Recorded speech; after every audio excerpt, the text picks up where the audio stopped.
Tryna hide my feelings for you. Don't wanna argue. No.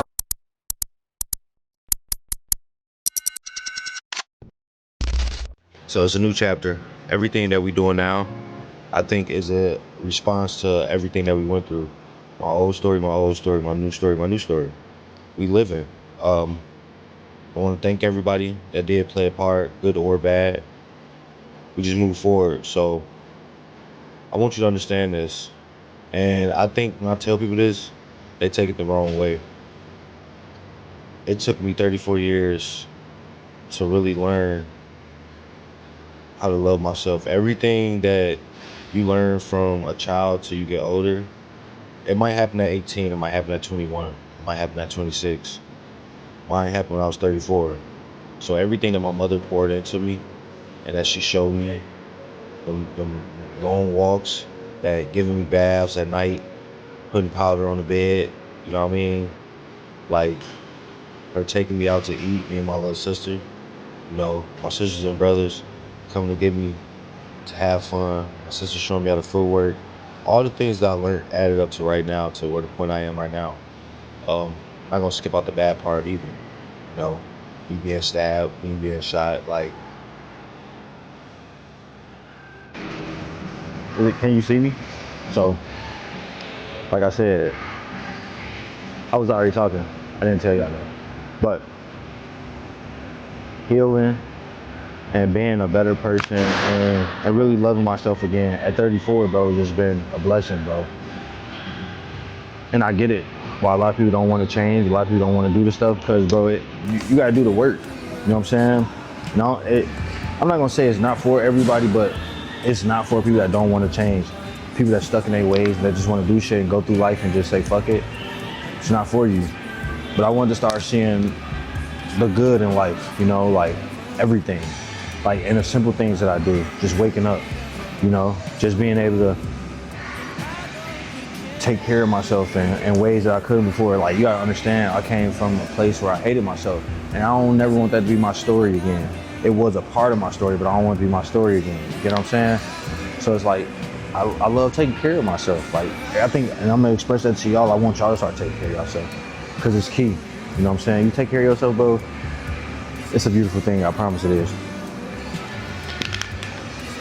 We finna squat. I don't think there's anybody more calmer than me when it comes to my circumstances and the things that I went through. Because usually you'll catch a person that been through the things that I have, and they will use it as a crutch to be wrong to people or be this and that.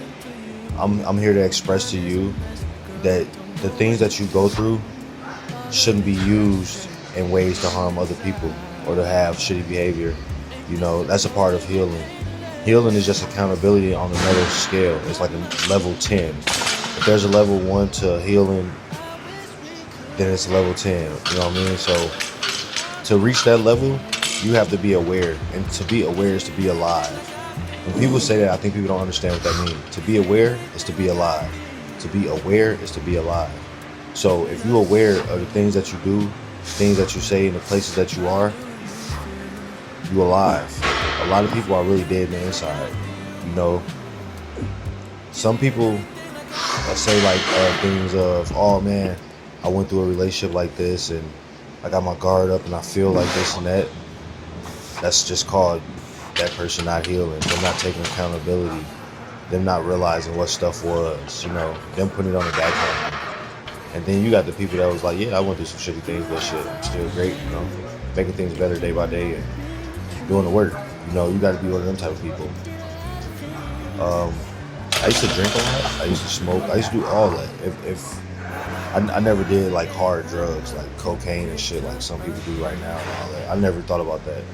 But what I realized is just drinking and smoking, it blocks out everything momentarily and it really don't do nothing. So I had to heal. Like, bro, it was times where I had to sit and think like, damn, I gotta fix this myself. I was in a situation before, this make sense. And the person that I talked to 5 years ago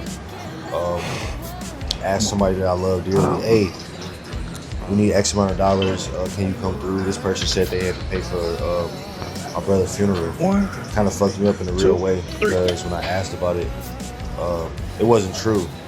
So that's just one instance.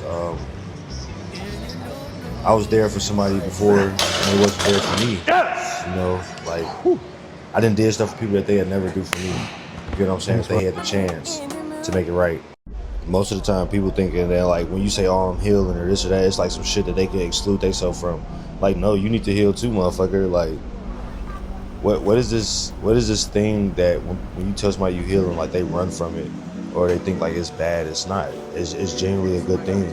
It's you holding yourself accountable for the rest of your life instead of not holding yourself accountable. A lot of people don't understand what that is. So you can be a man or a female, but a lot of people walk through life not holding themselves accountable. You know, if people look back at the things that they say and do and realize the effect that it has,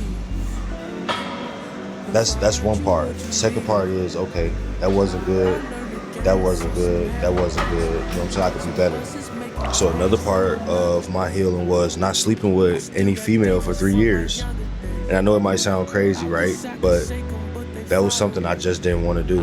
I didn't want to have any ties to a woman that really wasn't who they said they was, because I've been through that part. And I'm not bringing it forward in no other relationship, because in my next relationship, I want her healed. I want her to know what she wants. I want her to listen, to understand, not have selective hearing, stuff like that.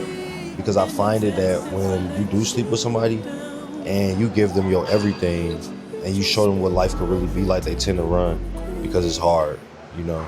It's hard. It shows them a version of themselves that they not ready to be, but then it shows them the work that they don't want to put in, even if y'all was to be in a relationship. So that's like something I'm not willing to compromise and lower my standards and morals for, just to have a relationship. Being around friends, like I got, man, Twizzy them. I got a nitpick group, you know what I'm saying, selective that I'm around anytime, like nothing changes. I had a best friend that was like, he was my brother, man, and he told me that he slept with this female because I wasn't around no more. And I was like, in my head, it kind of fucked me up, because I was like, damn, I thought we was brothers, you know what I mean? Like, brothers to the end. But stuff like that, you know what I'm saying? So like, I only want to be around a selective group of people, and I only want to be around people that bring out the good in me, not the bad in me. Like I said, loving myself over again is something so special to me and so dear to me that I literally don't ever want to go back to anything that bring out the bad side. I'm going to always remember where I'm from, what got me here, and all them experiences. But for now, I literally want to live in the present, to be healthy for my future wife, my future friends, the new experiences, the new. So, I didn't get to finish yesterday. We're going to finish right now and tonight at the session. But like I said, I fell back in love with who I was. Oh my God. Bro, big bag. But like I said, I fell back in love with who I was. And it took for somebody to do that to make me understand that I wasn't fully loving myself. I was loving everybody else and neglecting myself. That sometimes can be so fucking draining that you don't even realize it. And I'm glad I'm in the space I am right now, because at the end of the day, it's like when you wake up that beast again, it's like can't nobody stop you. And the way I am now, I don't think I will ever change it. But my advice to anybody out there, like to y'all, this is my advice. I've been confident, but be confident. Carry a big stick. Know what you want to do. Stay private as hell. Give people glimpses of your life. Don't give them everything. Give them glimpses. You know what I'm saying? Stay focused. You know, this about you. Like, you know what I mean? Like, healing is forever. I'm going to tell you that. Healing is forever. But loving yourself is every day, every moment, every second, every minute. Like, you got to do that shit. So, see y'all tonight.